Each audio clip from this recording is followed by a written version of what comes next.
Éliminez pour gagner en énergie. Dans le parcours qui vous mène au succès, dans votre précipitation à agir pour réussir, il est probable que vous ayez aussi créé quelques désordres. Après tout, l'avenir vous attire comme un aimant et vous ne vous retournez pas fréquemment. Un désordre est souvent le produit d'une question non résolue.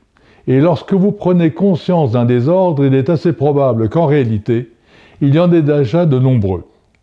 Ce peut être simplement le fait d'avoir démarré un nouveau projet pour lequel vous n'avez plus vraiment de motivation.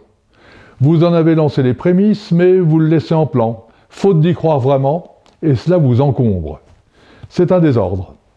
Il brouille votre réflexion et peut même entraver votre développement.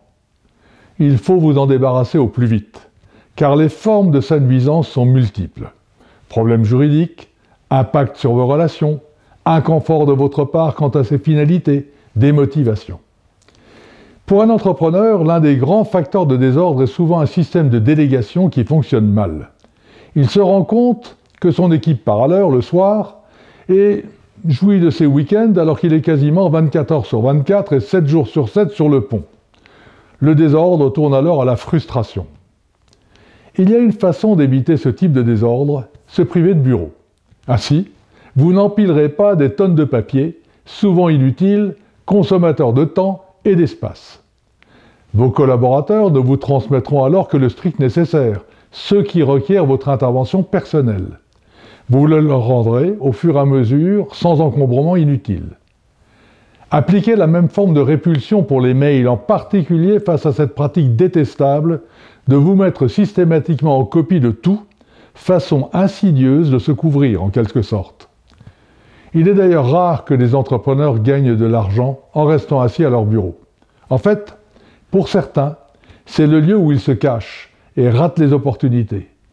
Ils y sont peut-être industrieux, mais se laissent déborder par l'administration inutile et s'abaissent ainsi au niveau zéro de leur productivité, oubliant que leur place est d'être au front pour saisir les affaires qui se présentent. Posez-vous la question de savoir à quel point vous pourriez être plus productif en éliminant les désordres qui vous surchargent l'esprit et encombrent votre bureau. Imaginez la qualité de votre quotidien si vous étiez totalement et exclusivement dévoué à la conquête de votre expansion. Alors, faites-le. Déléguez l'administration, les papiers à traiter et le courant à vos collaborateurs et sortez.